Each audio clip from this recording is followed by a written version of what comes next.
Hello everyone. In today's video, I bring you a story that will touch your soul and completely change the way you view life and the future.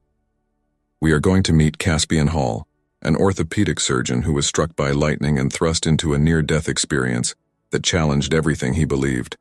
He returned with an astonishing revelation about September 12th, a date that, according to him, will change the fate of humanity. You won't want to miss what he has to share.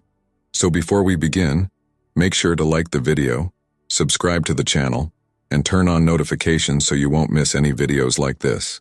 Now, get ready for this emotional and eye-opening journey. My name is Caspian Hall, and I am here to share with you an experience that completely changed my life and my perception of reality. I am an orthopedic surgeon with more than 2 decades of experience, and I've always considered myself a man of science. My career was built on concrete facts, tangible evidence, and the physical world we can see and touch. However, what I experienced in 1994 challenged everything I thought I knew about life, death, and what might exist beyond. I am now 52 years old, married to Lily for 25 years, and we have 2 teenage children. We live in Kingston, New York, where I practice at the local hospital. My life has always been quite ordinary and predictable, at least until that fateful summer day. I was never a particularly spiritual or religious person. In fact, I used to be quite skeptical of anything that couldn't be scientifically proven, but all of that changed when I was struck by lightning. Yes, you heard that right. Lightning. And it wasn't just the electric shock that transformed me, but what I experienced in the moments that followed. A near-death experience, or NDE, as the experts call it. It was something so profound, so real, and so transformative that, even after all these years, I still struggle to find the right words to describe it. What I'm about to tell you may sound fantastic, even unbelievable. I know this because I would have doubted it myself if someone had told me something similar before that day. But I ask that you keep an open mind. What I experienced not only changed my perspective on life and death, but also revealed something to me about the future, something that is about to happen and that could change the world as we know it. This is my story, my testimony of what lies beyond the veil of death, and a warning about what is to come. I am not trying to convince anyone, only to share what I saw and felt, in the hope that it might bring comfort, reflection, or perhaps preparation for what the future holds. It was a typical summer Saturday in 1994. The air was hot and humid, thick with the promise of a summer storm. I was at a birthday party by the shores of Sleepy Hollow Lake, surrounded by friends and family. The atmosphere was cheerful, with children running and laughing, the scent of barbecue in the air, and the soft sound of water lapping at the shore. I remember looking at the sky and noticing the dark clouds forming on the horizon. I didn't think much of it at the time, assuming it was just another summer shower approaching. I decided to take the moment to call my mother, who couldn't make it to the party. There was a payphone near the lake's edge, one of those old metal booth models.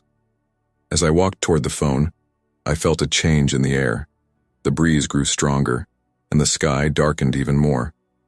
Some guests started packing up their things, anticipating the coming rain. I thought about postponing the call but decided I would be quick.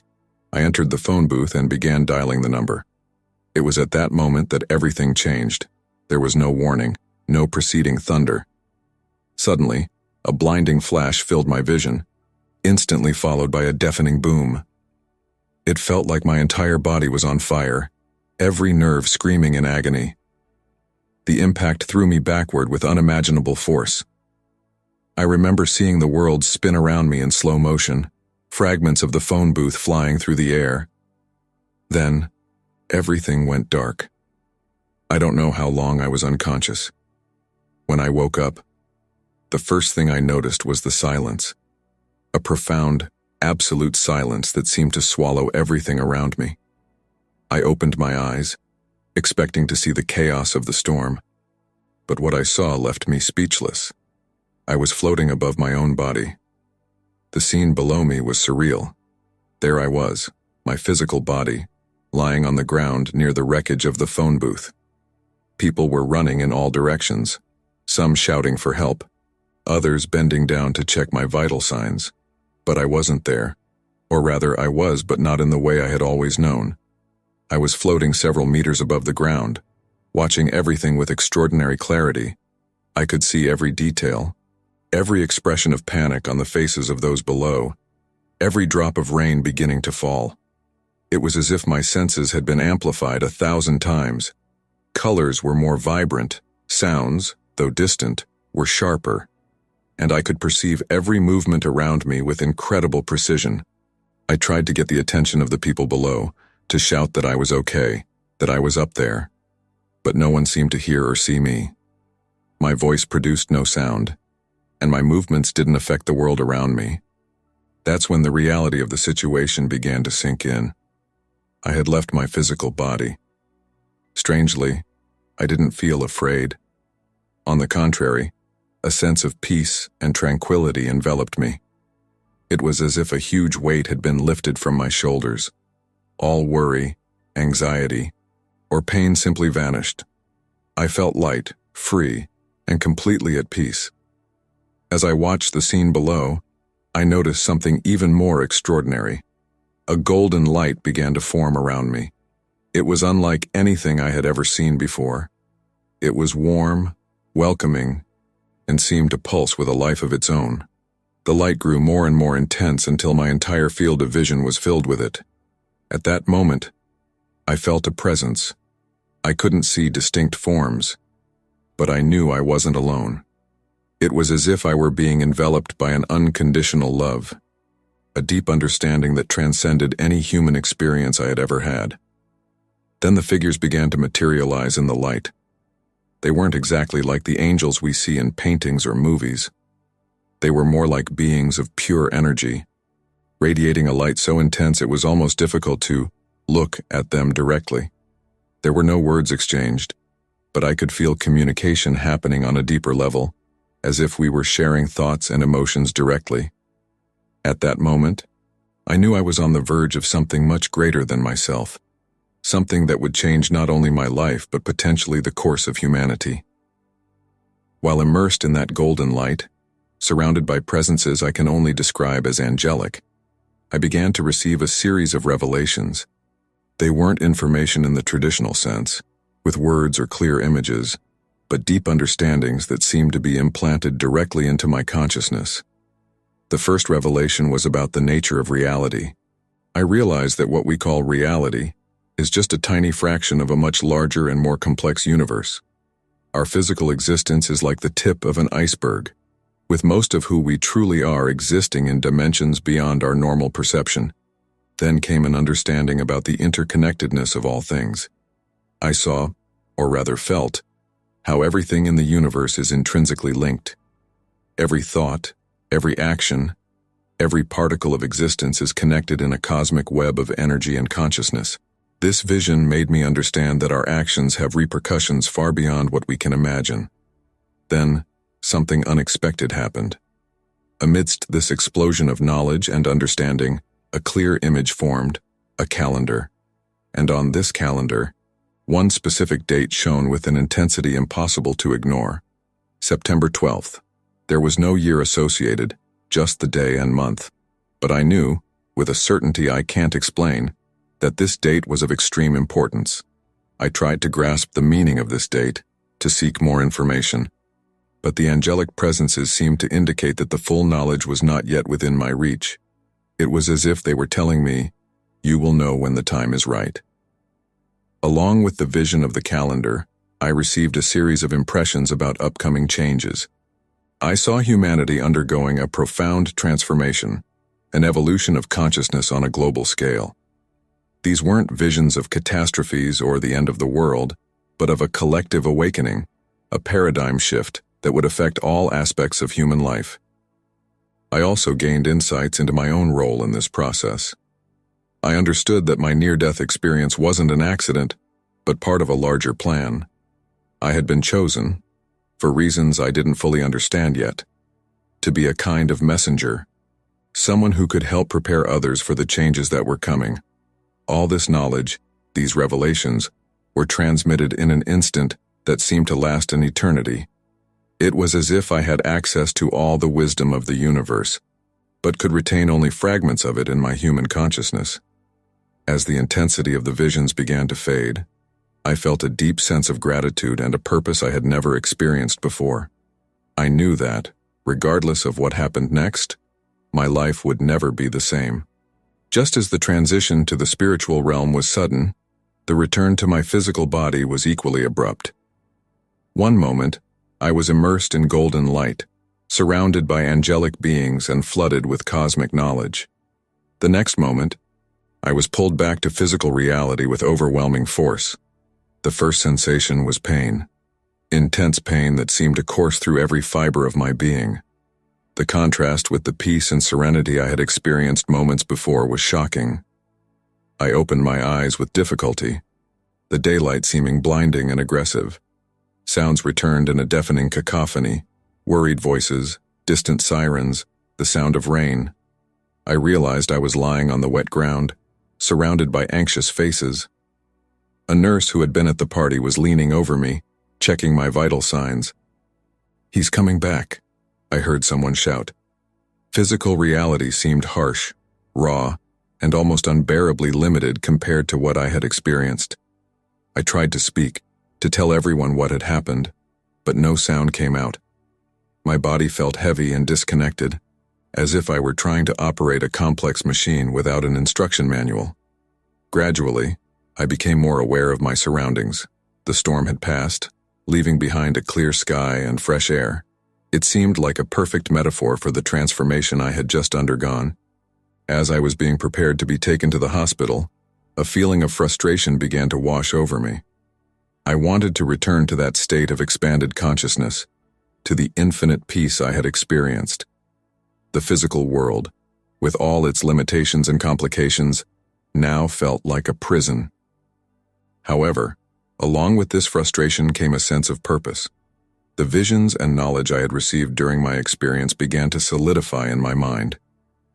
The date, September 12th, was etched into my consciousness like a beacon, guiding me toward an uncertain yet undeniably significant future. In the days that followed in the hospital, as I physically recovered, I struggled to process everything that had happened. How could I explain to the doctors, my family, and my friends what I had experienced? How could I describe something that seemed to exist beyond words, beyond common human understanding? I decided at that moment that I needed to find a way to share my experience, to prepare people for what was to come. I didn't know exactly how I would do this, but I was certain that it was part of my new life mission. When I was finally discharged from the hospital, I knew I was returning to a world that was the same as before, but which I now saw with completely new eyes. My journey back to everyday life was just beginning, and with it, a quest to understand and fulfill the purpose revealed to me during my near-death experience. The days and weeks following my discharge from the hospital were a period of profound transformation and adaptation. I returned home to the arms of my wife Lily and the familiar comfort of our home, but nothing felt the same. It was as if I was seeing the world through a completely new lens. The first change I noticed was a heightened sensitivity to everything around me.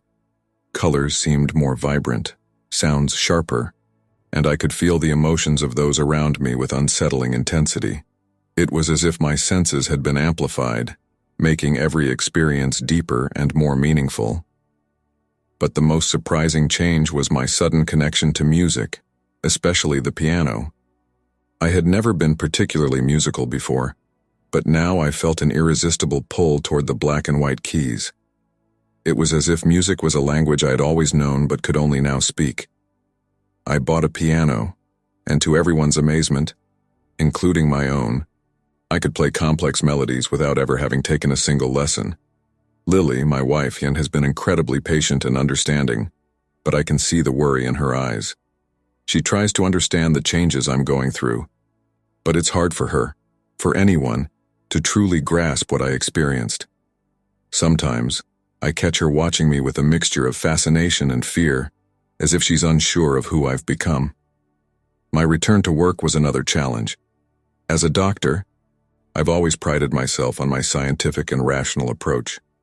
Now, I find myself struggling to reconcile my medical training with the spiritual truths I experienced. My colleagues have noticed the change in me, and some have even begun to avoid me, as if my experience is somehow contagious.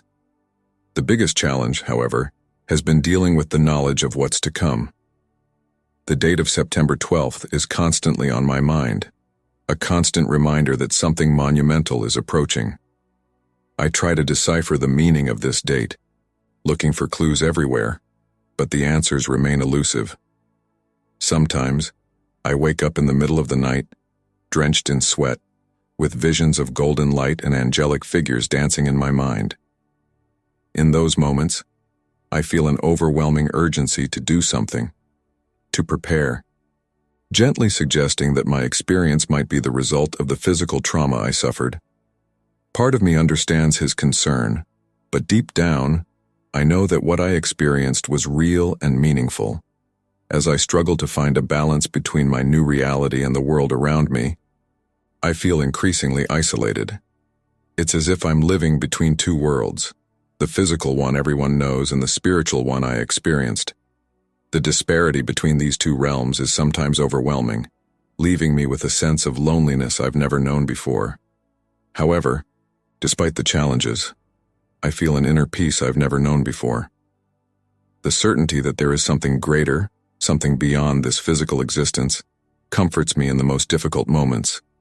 And the music, the music. It has become my anchor, my connection to that other realm. When I play, I feel closer to that golden light, to that sense of unconditional love I experienced. As the days pass and September 12th approaches, I continue to search for answers and prepare for whatever is coming. I don't know what the future holds, but I know I have been changed forever, and that I have a role to play in what's to come. As the days turn into weeks and the weeks into months, my quest for answers intensifies. I spend hours researching near-death experiences, studying spiritual and philosophical texts, looking for any information that might shed light on what I experienced and what's coming. My obsession with the date of September 12th has led me to investigate historical events, prophecies, and even conspiracy theories related to that date. I spend entire nights on the internet, scouring obscure forums and esoteric websites, searching for any clue that might help me understand the significance of this day. At the same time, I feel an increasing need to share my experience with others. I've started attending support groups for people who've had near-death experiences. In these meetings, I find comfort in hearing stories similar to mine, but also frustration, as no one seems to have received the same message about a specific future date.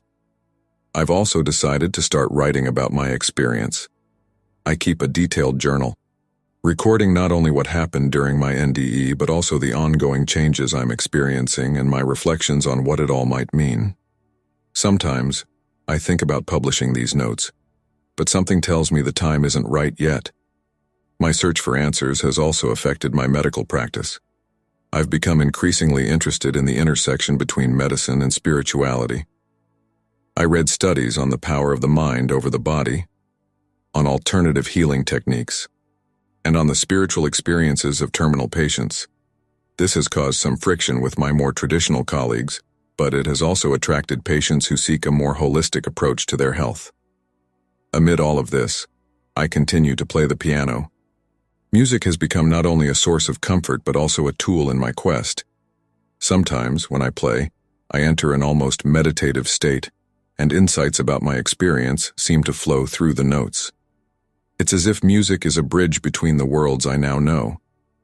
Lily has been incredibly patient with my search, though I can see that she's worried. She supports me, but she also gently reminds me not to lose sight of the important things in our life, our family, our friends, our present. I know she's right, and I try to balance my obsession with the future with an appreciation for the here and now. Ethan, on the other hand, has become more distant. He clearly doesn't know how to handle my transformation and my growing fixation on September 12th. Our conversations, once easy and full of camaraderie, are now tense and cautious. I miss our old friendship, but I also understand that the path I'm on isn't easy for others to understand or accept. As time passes, I feel an increasing sense of urgency. I know something significant is approaching, something that will change everything. But the more I search, the more questions I seem to have. What exactly will happen on September 12th? How can I prepare? How can I prepare others? These questions keep me up at night and drive me during the day. I know the answers will come eventually, but the waiting is agonizing. In the meantime, I continue my search, playing my piano, caring for my patients, and trying to understand my role in this great mystery that is unfolding around me. As time passes and September 12th approaches, I feel a mix of intense emotions, anxiety, anticipation, fear, and, above all, an overwhelming sense of responsibility. I don't know exactly what will happen on that day, but I'm certain it will be something of monumental proportions, something that will change the course of humanity. My preparation for that day has taken many forms. Physically, I've been working hard to be in the best shape possible. I've started practicing meditation and yoga, aiming to strengthen not just my body but also my mind and spirit. I feel I need to be at my best to face what's coming. Mentally, I continue my studies and research. I've dived deep into religious and spiritual texts from various cultures, seeking parallels with my experience and clues about what might happen. I've also started studying quantum physics and theories about parallel dimensions, trying to scientifically understand what I spiritually experienced. Emotionally, it's been a roller coaster. There are days when I feel elated, full of hope and expectation for the future. On others, I'm consumed by doubt and fear. What if I'm wrong? What if nothing happens on September 12th? Or worse, what if something catastrophic happens and I haven't done enough to prepare people? My relationship with Lily has been tested. She's been incredibly understanding, but I can see the strain in her eyes. I try to include her in my journey as much as possible, sharing my discoveries and fears. Sometimes I feel like she's beginning to believe, or at least accept, that something extraordinary is truly coming. At other times, I see fear in her eyes, not of what might happen on September 12th, but of what my obsession is doing to us. At work, things have also changed. I've started speaking more openly about my experience and my beliefs. Some patients and colleagues come to me in private, sharing their own spiritual experiences or seeking guidance. Others avoid me, clearly uncomfortable with my new perspective. Ethan, in particular, has been distancing himself more and more. Our friendship, once so strong, now seems to be hanging by a thread. As the day draws nearer, I feel a growing need to do something more concrete. I'm organizing my personal affairs, ensuring that my family will be safe and comfortable no matter what happens. Part of me feels foolish doing this. After all, I'm not certain what I'm preparing for. But another part knows that it's better to be prepared for any eventuality. Music continues to be my anchor amid all this turbulence. I spend hours at the piano, letting the melodies flow through me. Sometimes, it feels as though I'm receiving messages through the music, insights I can't express in words. I've started recording these sessions, thinking that perhaps, one day, they might have meaning for others beyond myself. My daily routine has become an exercise in patience and constant preparation. I continue my work at the hospital, but it's hard to fully concentrate on my patients when my mind is constantly wandering to what's to come. Some days, I feel as though I'm living in two worlds simultaneously, the physical world around me and the spiritual world I experienced during my NDE. The piano sessions have become more frequent and intense. The music seems to flow through me with increasing urgency, as if it's trying to communicate something vital. I've recorded hours of material, hoping that one day I can make sense of all these melodies that seem to come from somewhere beyond myself. Lily has been my anchor in this sea of uncertainties. She watches my growing obsession with a mixture of concern and resignation. Sometimes, I catch her looking at me with an expression I can't fully decipher. Is it fear of what might happen, or fear of what this waiting is doing to me? My discussion group continues to meet regularly. The number of participants has grown as word spreads about my experiences and predictions. Some come out of curiosity, others out of a genuine desire to understand and prepare for what may be coming. In these meetings, I feel a connection to something greater than myself, as if we are all part of something monumental that is about to unfold. Ethan, my longtime friend, still keeps his distance, but I notice a subtle change in his attitude. He seems to be watching, waiting, perhaps beginning to consider that there may be some truth to my words. His silent presence in my life is a constant reminder of the world I knew before my near-death experience. As the days pass and September 12th approaches, I feel a growing tension in the air. It's as if the universe itself is holding its breath, waiting for the moment of revelation. I don't know exactly what will happen on that day, but I know it will be something that will change the course of humanity forever. We are nearing September 12th, and the feeling of being on the verge of something monumental is overwhelming. Each passing day feels more charged with meaning, each moment potentially the prelude to the great revelation I know is coming. My days are a mix of routine and preparation. I continue my work at the hospital, caring for my patients with a new perspective on life and death. Sometimes, I find myself looking out the window, imagining how the world outside will change when the day finally arrives.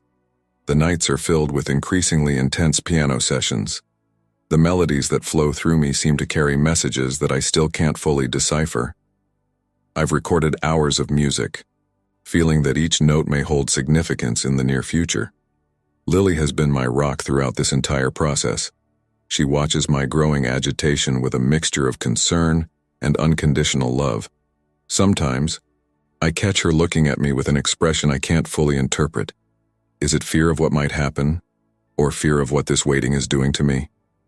Despite everything, she remains by my side, ready to face whatever comes. My discussion group has grown significantly. The meetings now take place almost daily, with people from all walks of life coming together to share their own experiences and expectations. I feel a growing energy in these meetings, as if we are all collectively preparing for something extraordinary. Ethan, my longtime friend, recently surprised me by showing up at one of these meetings. He didn't say much, but his presence spoke volumes.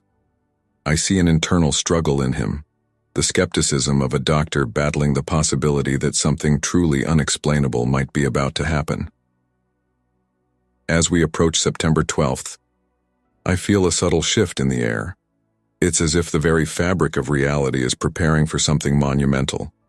Colors seem more vivid, sounds sharper, and sometimes I get the impression of seeing flashes of golden light in the corner of my eyes. I don't know exactly what will happen on September 12th, but I know it will be something that changes the course of humanity forever.